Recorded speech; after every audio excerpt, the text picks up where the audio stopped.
Bismillahirrahmanirrahim. Assalamualaikum warahmatullahi wabarakatuh. Perkenalkan, nama saya Samsinar SPD MPD. Saya salah seorang dosen pada Fakultas Ekonomi dan Bisnis, Program Studi Manajemen Universitas Muhammadiyah Palopo.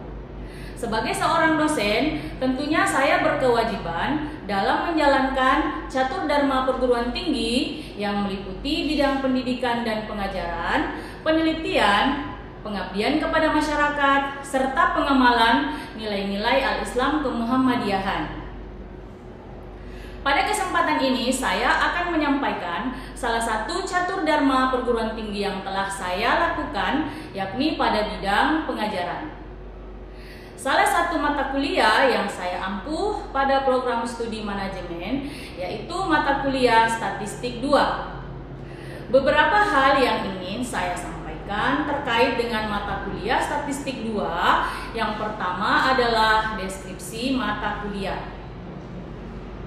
Mata kuliah Statistik 2 merupakan mata kuliah wajib pada program studi manajemen dan memiliki bobot 3 SKS. Mata kuliah ini membahas tentang penyajian data, sampling dan distribusi sampling, prinsip pengujian hipotesis, analisis varian atau ANOVA, uji K-kuadrat, konsep korelasi, regresi linier sederhana, regresi linier berganda, serta uji statistika non-parametrik. Yang kedua adalah capaian pembelajaran mata kuliah. Kemampuan akhir yang diharapkan setelah mahasiswa mempelajari mata kuliah Statistik 2 yakni sebagai berikut. Yang pertama, mahasiswa mampu menyajikan data dalam beberapa teknik penyajian data. Kemudian yang kedua, mahasiswa mampu menerapkan konsep distribusi probabilitas. Kemudian yang ketiga, mahasiswa mampu mengidentifikasi teknik sampling yang sesuai dengan populasi penelitian.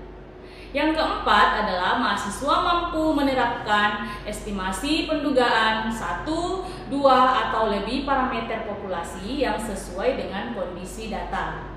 Kemudian yang kelima, mahasiswa mampu menerapkan pengujian hipotesis yang sesuai dengan masalah penelitian.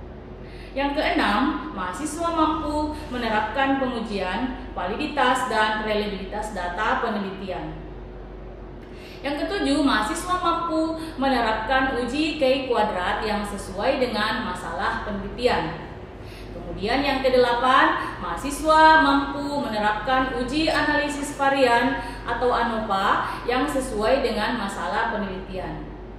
Dan yang kesembilan, mahasiswa mampu melakukan perhitungan dan interpretasi korelasi, regresi linier sederhana, dan regresi linier berganda. Dan yang ke-10, mahasiswa mampu menerapkan uji statistika non-parametrik yang sesuai dengan masalah penelitian. Yang ketiga adalah materi pembelajaran. Pada perkuliahan ini dilaksanakan sebanyak 16 kali pertemuan, di mana pada pertemuan ke-8 dilaksanakan ujian tengah semester dan pada pertemuan ke-16 dilaksanakan ujian akhir semester.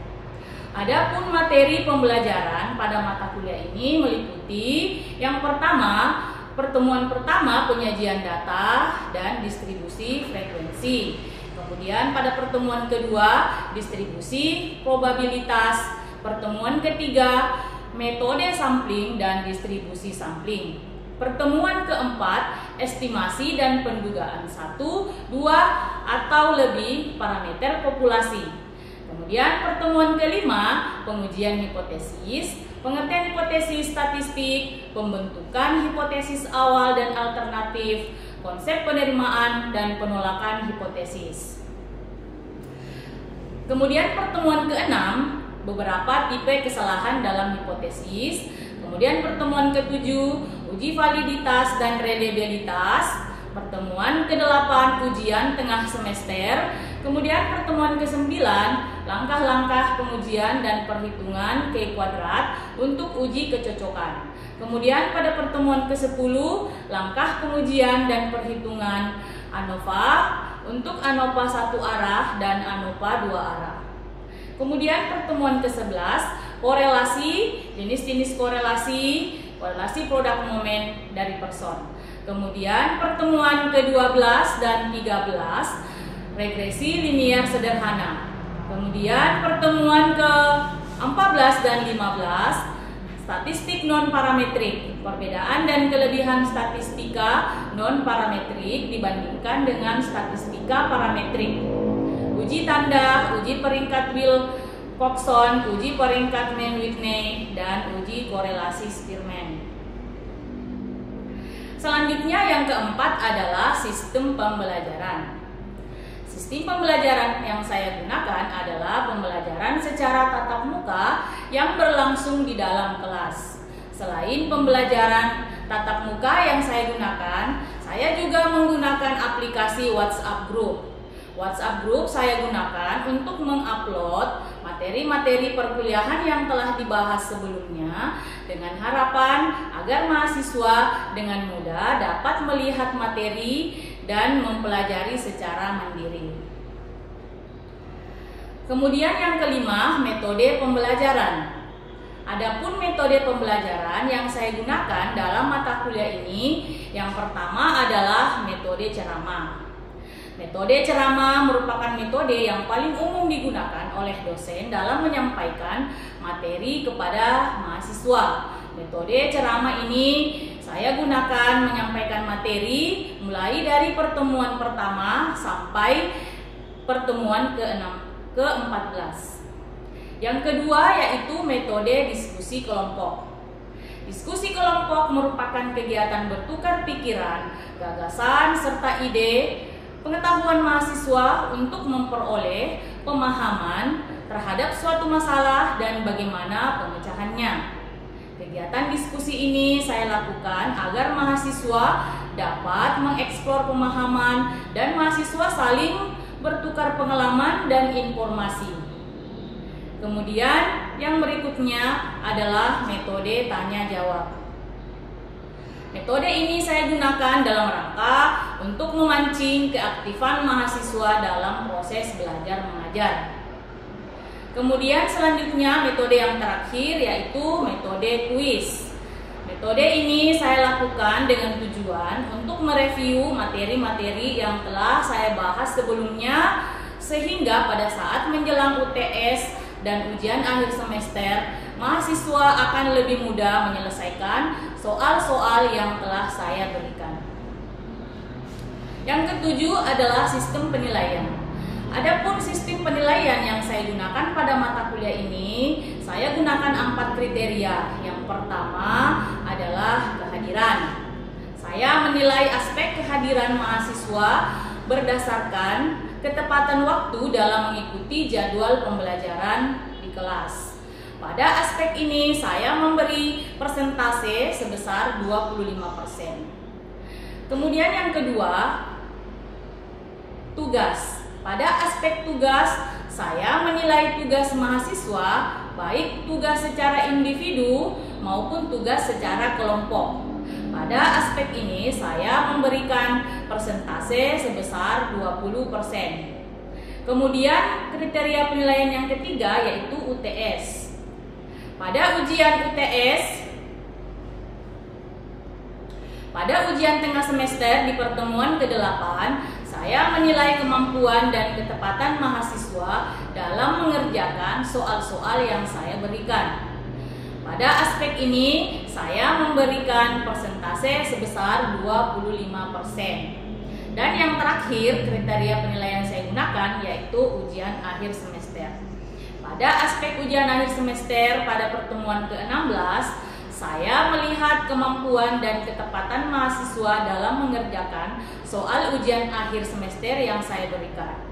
Pada aspek ini, saya berikan persentase penilaian sebesar 30%. Untuk selanjutnya, saya akan memperlihatkan video pembelajaran saya pada mata kuliah Statistik 2 sebagai berikut. Bismillahirrahmanirrahim. Assalamualaikum warahmatullahi wabarakatuh. Waalaikumsalam warahmatullahi wabarakatuh. Apa kabar semuanya? Baik. pertemuan kita hari ini pada materi kuliah statistik 2. Kita akan membahas materi tentang analisis korelasi. Nah, namun sebelum kita masuk ke materi, boleh saya bertanya dulu? Ya, Bu. Boleh ya. Apa ada di antara kalian ada yang tahu apa definisi dari korelasi? Analisis korelasi adalah hubungan keeratan antara variabel satu dengan variabel yang lainnya. Yang ingin menambahkan definisi dari Indah? Ada yang lain? Oke, mungkin sudah tidak ada ya. Tapi sekarang juga zamannya kita bisa memanfaatkan teknologi ya. Jadi boleh kalian searching di YouTube ya untuk atau di internet untuk mencari tahu apa definisi korelasi ya. Seperti itu. Nah, untuk materi kita hari ini kita akan membahas apa sebenarnya dari korelasi. Nah, sekarang lihat slide di atas, kita akan mengetahui ya. Jadi, korelasi itu menunjukkan keeratan hubungan antar satu variabel dengan variabel yang lainnya. Nah, misalnya kita ingin mengetahui apakah ada hubungan atau korelasi antara pengeluaran iklan dan volume penjualan ya. Kemudian yang lainnya, misalnya apakah kita ingin mengetahui apa ada hubungan antara harga rumah dan luas bangunan misalnya, atau kita ingin mencari tahu apakah ada hubungan antara tingkat pendidikan dengan jenis kelamin misalnya. Itu terjadi jika pergerakan dua variabel bergerak dalam satu arah yang sama atau biasa diistilahkan berbanding lurus ya. Maka nilai korelasinya itu bernilai positif. Sedangkan kalau korelasi bernilai negatif, itu artinya jika pergerakan dua variabel itu tidak bergerak dalam arah yang sama atau sebaliknya dia berbanding terbalik, maka nilai korelasinya itu adalah negatif. Itu bergerak antara -1 dan +1 ya. Jadi tujuan kita untuk menganalisis dari korelasi itu adalah untuk mengetahui arah dan kekuatan hubungan antar variabel dependen atau biasa disimbolkan dengan Y dan variabel dependen yang biasa disimbolkan dengan X. Berapa sifat korelasi menurut para ahli? Kalian bisa lihat di atas. Secara simbolis nilai ρ itu berkisar antara -1 sampai dengan 1. Nah, kalau nilainya negatif antara -1 sampai 0 itu menunjukkan arah hubungan yang terbalik atau berlawanan. Artinya makin besar X maka harga Y semakin kecil ya kalau dia bernilai negatif. Nah, bagaimana kalau dia bernilai positif? Jadi semakin besar harga atau nilai X ya, maka semakin besar pula nilai Y.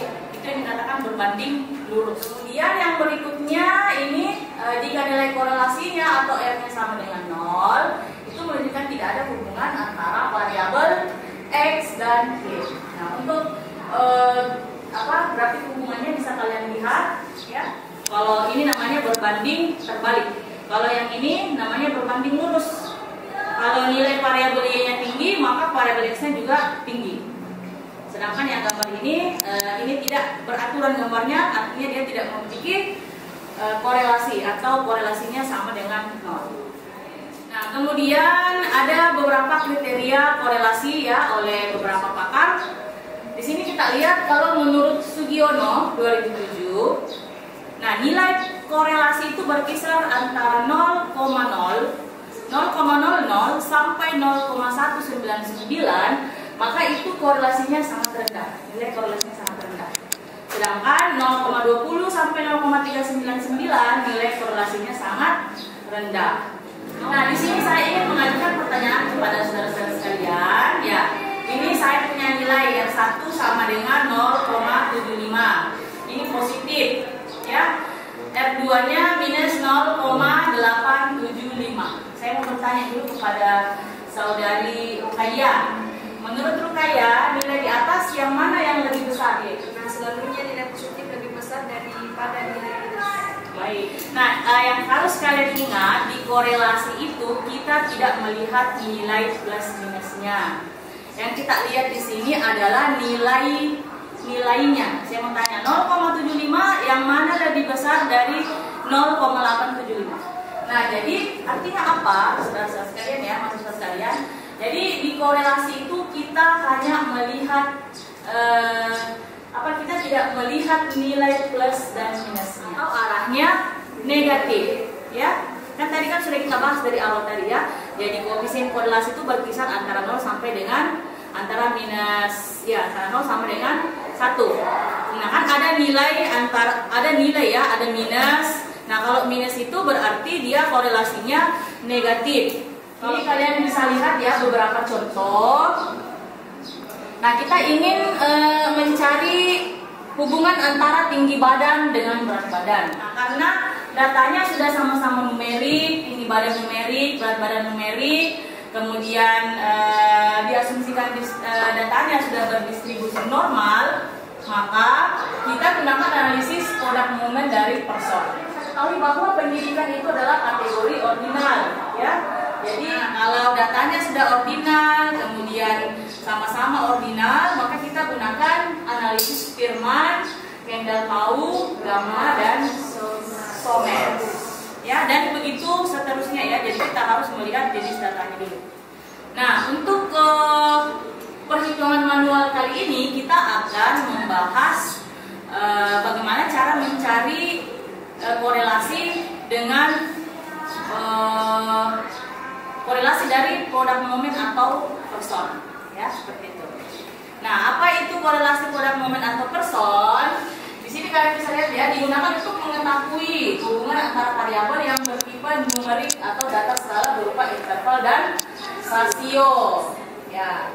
Kemudian dalam menentukan tahapan nilai korelasi produk momen itu ada langkah-langkahnya. Yang pertama, kita harus merumuskan dulu hipotesisnya, ya. Jadi kalian harus membuat hipotesisnya dulu, ya, misalnya H0,2, rho XY sama dengan 0, berarti tidak ada korelasi yang signifikan antara variabel X dan variabel Y. Kemudian lawan dari H0 itu adalah H1.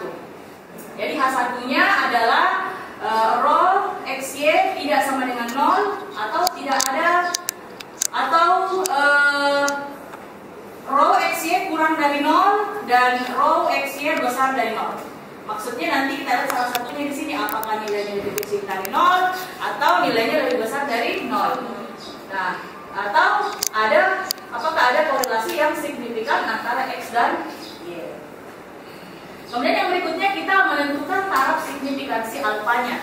Nah, biasa kalau dalam penelitian itu kita gunakan alfanya itu 95% atau 0,05. Nah, dalam menentukan taraf signifikansi alfa ini, kita harus dulu mencari nilai T tabelnya, ya.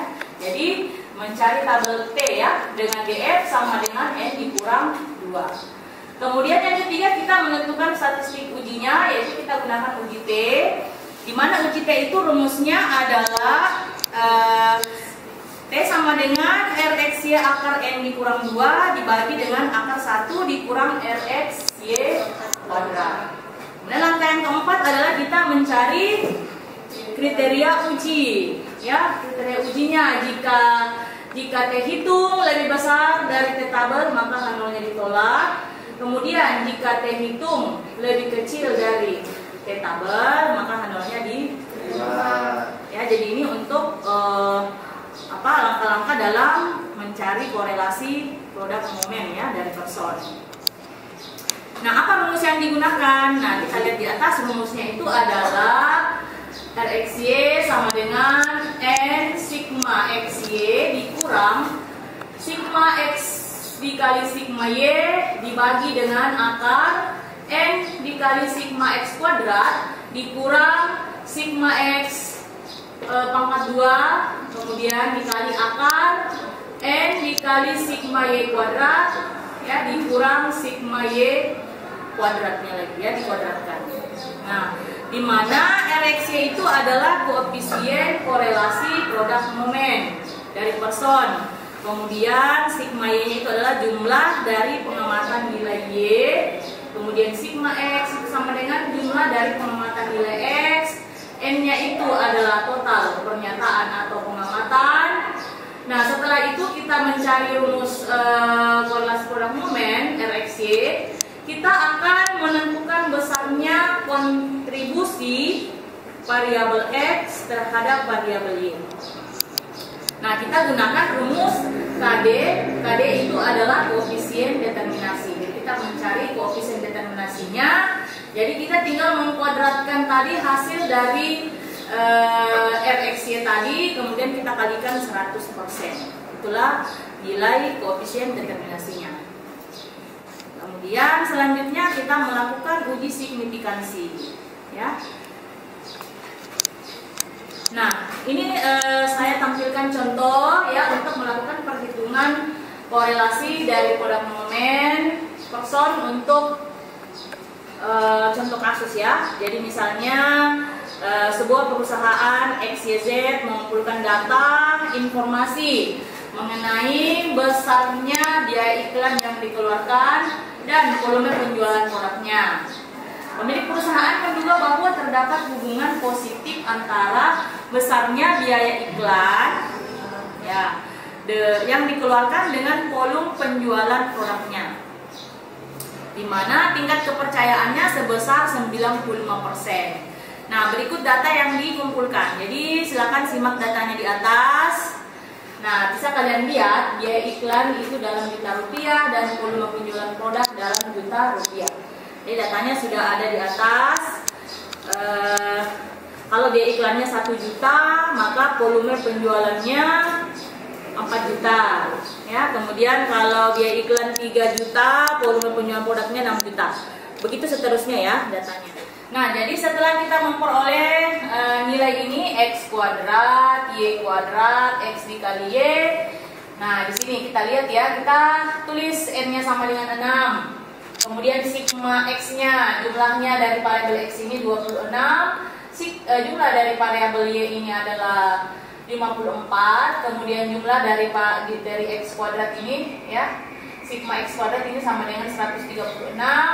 Kemudian sigma dari Y kuadrat sama dengan 556 dan sigma X dikali Y ini adalah 274 ya. Nah, ini rumusnya RXY sama dengan N dikali sigma XY dikurang sigma X kali sigma Y dibagi akar N dikali sigma X kuadrat dikurang sigma X dikuadratkan lagi, kemudian dikali akar N kali sigma Y kuadrat dikurang sigma Y dikuadratkan ya. Nah, dari nilai-nilai yang sudah kita dapatkan tadi itu kita masukkan ke dalam rumus ini. Nah, maka kita peroleh N-nya sama dengan 6, sigma X-nya dikali 274 dikurang sigma X-nya 26 dikali sigma Y 54. Kemudian kita bagi akar ya, N 6 dikali sigma X kuadrat 136 dikurang sigma X 26, kemudian kita kuadratkan lagi dikali akar N-nya 6 dikali sigma Y kuadrat 556 dikurang sigma Y 54 kita kuadratkan. Nah, setelah kita melakukan perhitungan ya sedemikian rupa, maka hasilnya RXY atau nilai dari koefisien korelasi dari produk momen ini adalah 0,9900. Nah, langkah selanjutnya kita menghitung kontribusi variabel X terhadap variabel Y. Nah, kita gunakan rumusnya KD. Apa itu KD? Ada yang masih ingat KD? Apa? Koefisien determinasi. Nah, KD-nya sama dengan R kuadrat dikali 100%. R yang ini 0,990 kita kuadratkan hasilnya, kemudian kita kali 100%. Maka hasilnya KD sama dengan 98,01. Nah, setelah kita dapatkan hasilnya, maka terhitungnya sama dengan 14,02. Nah, nilai terhitung sebesar 14,02 itu kita bandingkan dengan nilai T tabel. Ya, T tabel tadi itu yang kita peroleh adalah sebesar 2,776 dengan DK-nya sama dengan N dikurang 2 dan DK-nya sama dengan 6 dikurang 2 sama dengan 4. Saya mau tanyakan dulu, dulu, nilainya di atas positif atau negatif? Positif. Berarti hubungan antara variabel di atas itu adalah positif, ya, signifikan positif. Artinya kalau dia positif berarti dia harus berbanding lurus. Variabel X dan Y itu harus berbanding lurus. Kalau semakin tinggi biaya promosi, maka semakin tinggi pula semakin tinggi pula volume penjualan produknya. Jadi itu yang dikatakan berbanding lurus karena nilai signifikansinya adalah positif. Nah, jadi seperti itu ya. Jadi kalau kita melihat nilai 0,990 itu masuk ke dalam kategori sangat kuat. Ya, itu menurut Sugiono ya, sangat kuat. Nah, yang terakhir kita menghitung korelasi produk momen dengan bantuan SPSS ya. Jadi langkahnya kita buka dulu aplikasi SPSS ya, versi 20, terserah versi apa yang kalian punya. Nah, setelah itu yang pertama kita harus menginput adalah menginput dulu datanya. Yang di Excel tadi itu biaya iklan, kita inputnya di Excel. Nah, setelah itu kita masuk ke program SPSS, kita buka, kemudian kita input data tadi di data view ya. Tapi boleh juga kita masuk ke variable view dulu. Kita input di kolom name ini biaya iklan, kemudian ke kolom variabel ya. Kemudian kita pilih one toilet ya, kemudian kita checklist person, kemudian pilih one toilet, kemudian checklist play, kemudian klik OK. Nah, setelah itu di hasil SPSS akan keluar seperti ini. Nah, dari perhitungan manual tadi dengan perhitungan SPSS itu hasilnya sama. Jadi nilainya itu adalah 0,990. Seperti itu ya. Nah, jadi kesimpulannya adalah yang pertama, angka 0,990 menunjukkan koefisien korelasi produk momen dengan tanda bintang 2. Tanda tersebut menunjukkan bahwa koefisien korelasi signifikan ya pada tingkat signifikansi alfa 0,05. Ya, jadi cukup sekian untuk materi kita hari ini. Ya, jadi semoga ada manfaatnya. Saya akhiri dengan ucapan Assalamualaikum warahmatullahi wabarakatuh. Waalaikumsalam.